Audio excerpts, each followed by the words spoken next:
สบายดีพี่น้องสบายดีตอนค่ำมื้อนี้เขาออกมาสวนออกมาเจาะบางสวนมันเป็นแล้วพี่น้องเลย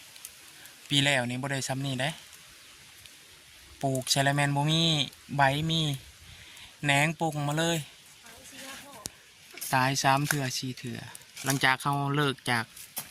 การมาเลิกจากโรงเรียนมันออกมานะคือเก่าเปิงมันพี่น้องดูแบบซับตอนขึ้นเลย เขียวขากกันเลยได้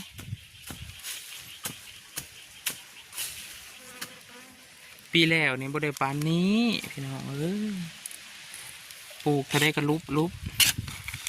ปีนี้ว่าโอเคอยู่ปีนี้ว่าเป็นดีใจอยู่สมคนบ่เคยได้มั่นเป็นปะนี่นะ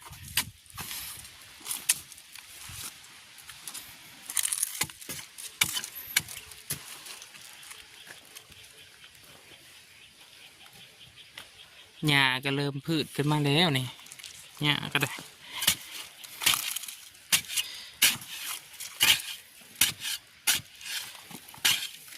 แท้ก็ฝนตกบ่ได้ดนได้หญ้าเกิดขึ้นมาแล้วไวลิได้เห็นบ่พี่น้อง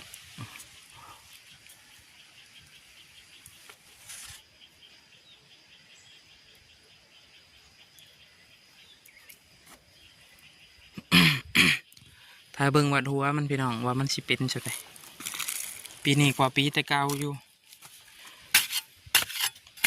หญ้านี่เลยเป็นน้ำนะนี่ที่บ่จุกว่าวนะเป็นเครืออยู่เลยนี่บ่ฮู้ว่าหญ้าหยังมันก็ส่งก็เสือละติดอยู่เลยนี่นะเป็นน้ำได้น้อยๆแล้วก็เป็นขนเลย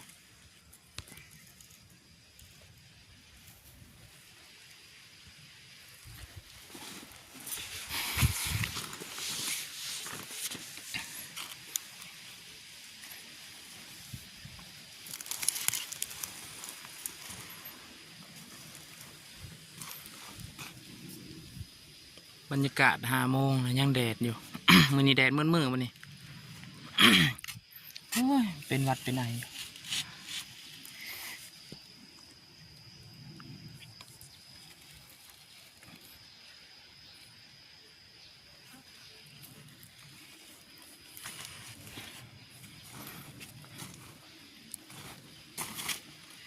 จากว่าปลูกที่พดเนาะ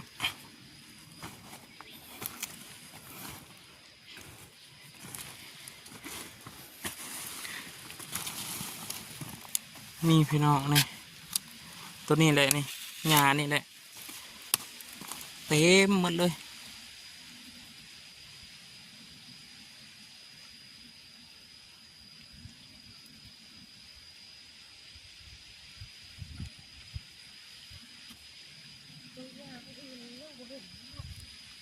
หญ้านี่เกิดก่อนเลยนี่นะนี่มันเป็นน้ำมานี่เลยพี่น้องเป็นเครือเลยเด้ปีแล้วนี่เอาโบอยู่เลยโบแมนว่าหญ้าพันธุ์หญ้านั่นธรรมดาก็ตอนหญ้านี่แหละเกิดก่อนหมู่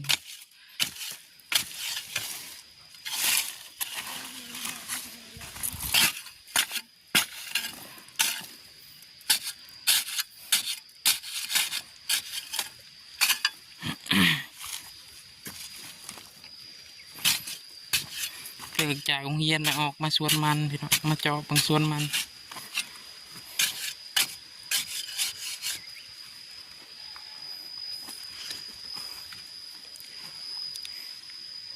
ลิตอนนี้มันบูพิษบ่อย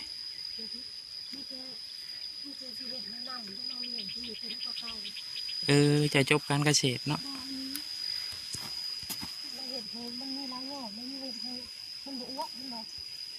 อืม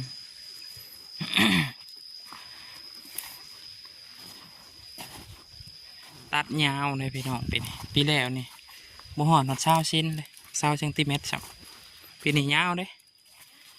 ตัดลำมานะหรือว่าเป็นน้ำตัดลำมันยาวบอลจึงบ่ตายเขียวคักอะไรได้ถ้าเบิ่งหัวมันสิเป็นแนวใด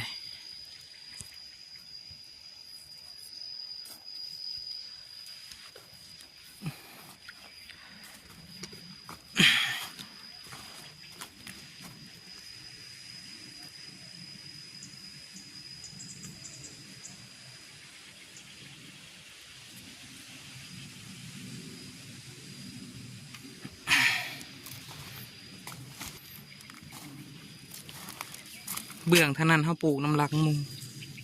บ่ท่านแตกคักปะได้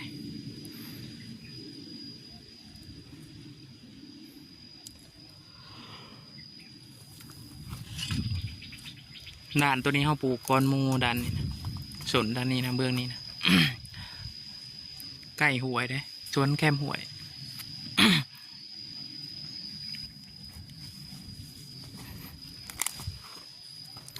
เบิ่งแล้วอย่าลืมกดไลค์กดแชร์เด้อพี่น้องบ่ขามโฆษณาเพื่อเป็นกำลังใจให้บ่าวจุกทำคลิปต่อไป ช่วงนี้วิวอยากตกวิวบ่ปังครับ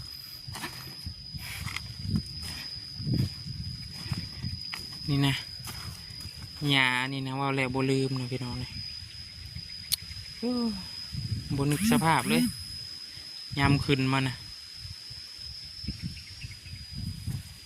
ลึกลิได้เอาบ่อยู่เลย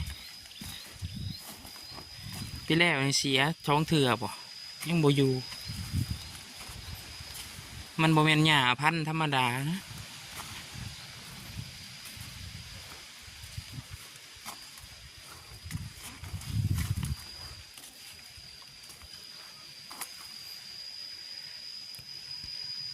มาวันนี้บ่าวจุกก็สิจบคลิปเพียงเท่านี้พี่น้องเสียหญ้าก่อนขอบใจที่รับชม